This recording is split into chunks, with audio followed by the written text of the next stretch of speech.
우리가 지난주에는 이 에베소 4장 초반절의 말씀을 가지고 하나됨에 대해서 우리가 이야기를 나누었다라고 한다면, 오늘은 그 하나된 우리가 하나님 앞에서 어떠한 행함의 열매를 좀 맺어야 하는가, 우리가 앞서 찬양했던 것처럼 어떻게 해야 우리가 빛의 자녀로서의 삶을 우리가 살아갈 수 있을까, 함께 이 에베소서의 말씀을 가지고 함께 좀 묵상해 보기를 원합니다. 미국의 한 정치가였던 벤자민 프랭클린은 자기가 사는 필라델피아 지역에 선한 일을 하기 시작합니다. 어떤 일이냐면 자기 집 앞에 선반을 설치하고 그 위에 등불을 올려놓는 것이었습니다. 근데 주변 사람들이 이상하게 생각했습니다. 그들의 인식에는 이 등불이라는 것은 집 안에서만 사용되는 것인데 왜 쓸데없이 집 밖에 등불을 두어서 낭비를 하는가 였죠. 한 주가 지나고 한 달이 지나자 사람들이 무언가 깨닫기 시작한 것이었습니까? 그 집 앞에 등불을 설치하니까 밤에 지나가는 사람이 걸려 넘어지는 일도 없고 멀리서도 방향을 알 수가 있었던 거예요. 그러니까 그것을 좋게 생각한 사람들이 너나 할 것 없이 하나 둘 집 밖에 등불을 설치하기 시작한 것이었습니다. 그러자 어두운 밤이 환하게 비추어졌습니다. 그것이 바로 오늘날의 가로등의 시초였다라고 합니다. 이 한 사람의 선한 영향력이 온 세상을 밝게 비추는 가장 귀한 일을 했던 것이죠. 사랑하는 여러분, 그렇습니다. 우리가 마찬가지로 그리스도인으로서 이 세상 가운데에 주님께서 주신 빛의 역할을 우리가 잘 감당할 수 있는 우리의 모습이 필요하다라는 사실입니다.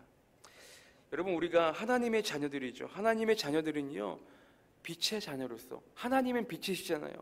빛과 어둠은 공존할 수가 없죠.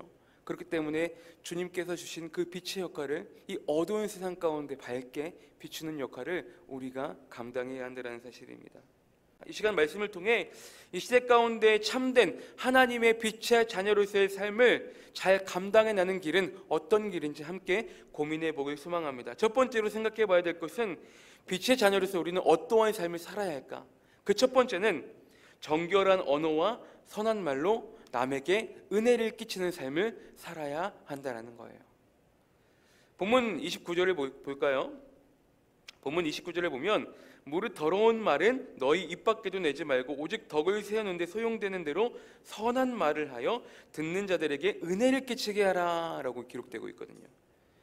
우리가 빛의 자녀로서 실천할 첫 번째는 정결한 언어, 올바른 언어, 그런 언어들을 사용하고 선한 말로 남에게 피해가 아니라 은혜를 끼치는 삶을 우리가 살아야 한다는 거예요. 우리가 삶에서 가장 중요한 것이 우리의 바로 언어 습관입니다. 나도 모르게 하는 말이 누군가에겐 상처가 될 수 있고 나도 모르는 말이 누군가에게는 피해가 될 수 있다는 것이죠. 의도적이건 의도적이지 않건 내가 내뱉은 말로 인해 상대방에게 엄청난 상처가 된다면 그 또한 나쁜 말이 되겠죠. 오늘 성경은 더러운 말은 너희 입 밖에도 내지 말라고 이야기합니다. 더러운 말이란 것은 의도하지 않았어도요, 내가 내뱉은 좋지 않은 그 언어에서 영적으로 좋지 않은 것이 흘러나가기 때문이에요. 왜냐? 내가 내뱉은 안 좋은 말은 내 마음에서부터 시작이 되기 때문입니다. 성경의 시편 141편 3절에 어떠한 말을 합니까? 여호와께서 내 입에 파수꾼을 세우시고 내 입술의 문을 지키소서 그랬단 말이죠. 마태복음 15장 18절에 이렇게 기록되어 있거든요. 입에서 나오는 것들은 마음에서 나오나니 이것이야말로 사람을 더럽게 하느니라. 그렇죠. 그러니까 예수님께서 깨닫지 못하는 베드로에게 말씀하시죠. 입에서 나오는 것들은 이미 마음에서부터 출발이 되는 것이다 라고 이야기하고 계신 것입니다. 그러기에 우리들의 언어 습관이 매우 중요하다는 거예요. 오직 덕을 세우는 데 소용되는 대로 선한 말을 하여 듣는 자들에게 은혜를 끼치게 하는 삶을 살아야 한다는 것입니다. 이 덕을 세우다는 말은 다른 고대 사본들에 의하면 믿음을 세우다라고 기록이 되어 있어요. 믿음을 세우다. 우리가 믿음을 잃지 않고 바른 신앙 안에서, 바른 신앙 위에서 믿음을 세우는 일에 우리가 앞장서야 한다는 것입니다. 우리가 하나님의 자녀로서 특히나 이 언어 생활에 유의되고 선한 말, 좋은 말로서 서로에게 은혜를 끼치고 덕을 끼치게 하는 일에 앞장서는 우리들의 모습이 반드시 필요하다는 사실입니다.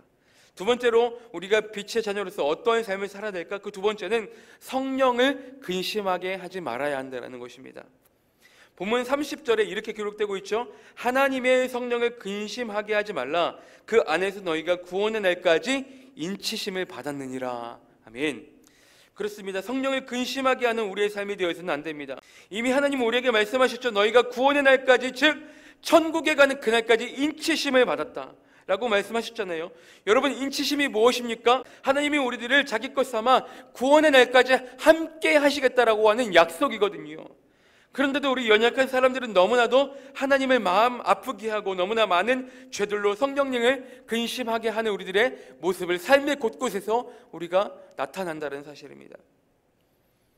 우리들이 살면서 부모와 자녀 간에 서로 마음을 할 때도 있고 아프게 할 때도 있고 서로 다툴 때가 있죠. 그렇다고 부모된 자들이 자녀들을 호적에서 파지는 않지 않습니까? 뭐 예전에는 제가 어렸을 때만 하더라도 이렇게 좀 어른들이 그런 말을 자주 하시잖아요. 너 말 안 들으면 네 아빠가 너 호적에서 판다, 뭐 이런 말을 많이 하셨거든요.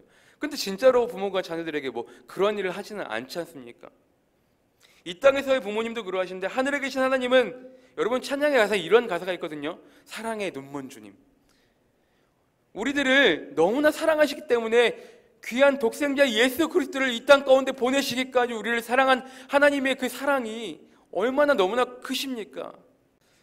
여러분, 에스겔서에 보시면 이스라엘 백성이 하나님의 심판으로 각국으로 흩어지는 질책을 받았음에도 불구하고요, 그 각국에 흩어져서도 계속된 죄악을 저질렀기 때문에 하나님은 결단을 하십니다. 근데 좀 의외의 결단을 하세요. 하나님이 먼저 백성들로 하여금 본인이 먼저 마음을 돌이키기로 결단하시거든요. 그 이유를 들어보면, 내가 이렇게 마음을 돌이키는 이유는 너희가 이뻐서가 아니라 계속적으로 너희가 그 각국에 흩어져서 내 영광스러운 이름을 더럽혀졌기 때문에 내 영광스러운 이름을 위해서 내가 마음을 돌이킨다라고 하나님이 하시거든요. 그렇기 때문에 이스라엘 백성들에게 기회를 주십니다. 그들에게 돌이킬 기회를 주시죠. 내가 너희에게 풍족한 은혜와 다시금 약속과 땅을 너희에게 허락해 줄 건데, 그러기 위해선 너희가 먼저 첫째 정결해야 되고 우상 숭배하지 말아야 되고 내 율례와 규례와 법들을 잘 지켜 행하면 내가 다시금 너희에게 복을 줄 거야 라고 하나님이 약속하시거든요. 여러분, 결국 이러한 행위들이 성령을 근심하지 않는 행위들인 것이죠. 우리가 신앙생활하면서 가장 기본적으로 지켜야 할 신앙의 기초들은 무엇입니까? 정결함, 우상 숭배, 하나님 말씀을 지켜 행하는 것. 그렇기 때문에 우리는 성령을 근심하게 하는 나의 이기적인 삶으로부터 나 자신을 돌이켜야 합니다. 수많은 선지자들을 통해서 백성들에게 동일하게 하시는 말씀이 무엇입니까? 여호와께 돌아오라는 말씀이셨습니다. 여호와께 돌아오라. 빛과 어두움은요, 공존할 수가 없습니다. 어두움은 빛을 이길 수가 없습니다. 그러므로 우리들은 빛 대신 주님께로 돌아와 빛의 자녀로서 이 어두운 세상을 밝혀야 하는 사명을 우리들은 가져야 한다는 사실입니다. 에베소서 5장 8절을 보시면 이렇게 기록되거든요. 너희가 전에는 어둠이더니 이제는 주 안에서 빛이라, 빛의 자녀들처럼 행하라 기록되고 있거든요.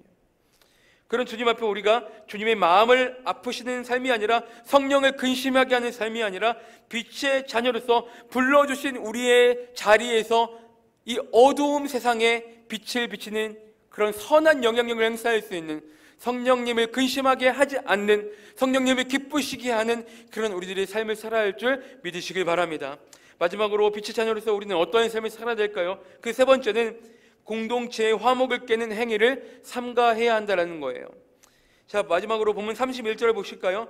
너희는 모든 악독과 노함과 분냄과 떠드는 것과 비방하는 것을 모든 악의와 함께 버리고 라고 기록되어 있거든요. 여러분, 결국 우리에게 공동체를 주신 이유는 서로 밀어주고 당겨주고 감싸주고 도와주고 격려하고 보듬해주고 사랑함으로써 하나됨으로 주님 앞에 나아가라는 의미가 담긴 것이에요. 그런데 꼭 공동체에서 화목을 깨는 행위를 하는 사람들이 있다는 것이요, 성경에서는 가장 버려야 할 죄가 바로 악독과 분노와 분쟁과 다툼이라고 이야기하고 있습니다. 결국 이 악독이 마음의 분노를 일으키고, 분노가 분쟁을 일으키고, 분쟁이 다툼을 낳고, 다툼이 분열을 일으키고, 분열은 곧 파멸을 일으킨다는 사실을 우리가 기억했으면 좋겠습니다. 곽선희 목사님이라고요, 그 설교 중에 하나됨에 대한 이러한 예화를 남겼거든요. 힘은 하나가 될 때 강하게 역사한다.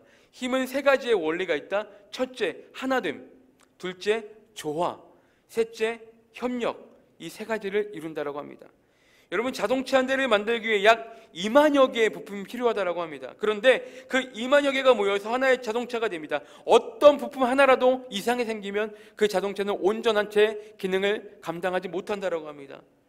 자동차 한 대가 제대로 되려면 그 부속품 하나하나가 전부 재구실을 해야 한다고 합니다. 어느 하나라도 말썽을 일으키면 안 된다고 합니다. 여러분, 이같이요, 이만큼 공동체의 화목과 협력과 하나됨은 너무나 중요하다는 것입니다. 우리가 어디의 공동체에 속할지라도요, 공동체 안에서 선한 영향력을 끼치면서 좋은 말, 은혜의 말, 덕을 세우는 말로 은혜를 끼치는 우리들의 삶이 되기를 소망합니다.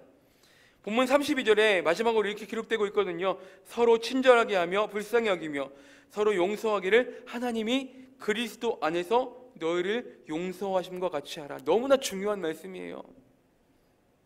하나님이 그리스도 안에서 먼저 우리들을 용서하심과 같이 하라는 거죠. 먼저 주님께서 본을 보이신 것처럼 우리도 그렇게 하라는 거예요. 우리들이 서로 친절하게 하고 하나님이 우리를 먼저 용서하신 것 같이 우리 또한 주님 안에서 다른 사람들을 용서하는 마음을 품고 분쟁과 분열이 아니라 화해와 용서와 사랑의 중심이 서 있는 우리의 모습들이 되시기를 주님의 이름으로 축복합니다. 기독교 서적에 상처 입은 치유자라는 책이 있거든요. 마지막으로 이 말씀을 나누고 말씀을 정리하겠습니다. 그 책에는 이러한 내용이 담겨져 있습니다. 그는 상처 입은 치유자가 되도록 부름받았습니다. 그것은 자신의 상처를 먼저 돌보는 동시에 다른 사람들의 상처를 치유할 수 있도록 준비되는 것입니다. 그렇습니다. 상처를 경험해 본 사람만이 상처 입은 사람의 마음을 누구보다 잘 알 수 있는 것입니다. 그러기에 우리는 먼저 하나님 안에서 상처 입은 치유자로서 이 세상 가운데 내가 경험했던 것처럼 아프고 힘들고 상처 입은 자들을 치유할 수 있는 세상의 빛의 소금의 역할을 잘 감당해야 할 것입니다 라고 기록되어 있습니다. 여러분, 그렇지 않습니까? 우리가 먼저 경험해 봤기 때문에 남들의 마음을 알 수 있는 거예요. 내가 똑같은 일로 어려움과 아픔과 상처를 입어봤기 때문에 나로 인해 똑같은 상처와 어려움과 아픔을 겪는 사람들의 마음을 공감하고 위로줄 수 있고 우리가 그들의 마음을 어루만져 줄 수 있는 것입니다. 사랑하는 성도 여러분, 먼저 된 우리가 먼저 그러한 선한 영향력을 행사할 수 있는 우리의 모습이 되시길 주님의 이름으로 축복합니다. 하나님은 우리들은 빛으로 부르셨습니다. 빛의 자녀로서 우리들은 그에 걸맞는 행동과 삶을 살아야 할 줄 믿습니다.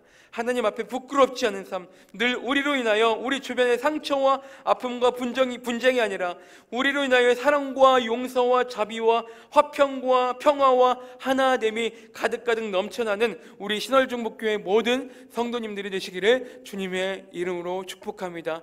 그렇게 나아갈 때 하나님은 우리 가운데 여전한 평화와 평강으로 사랑으로 우리 가운데 함께 할 것입니다. 오늘도 그 하나님을 붙잡고 우리가 나아갈 수 있는, 승리할 수 있는 귀한 하루의 삶이 되시기를 주님의 이름으로 축복합니다.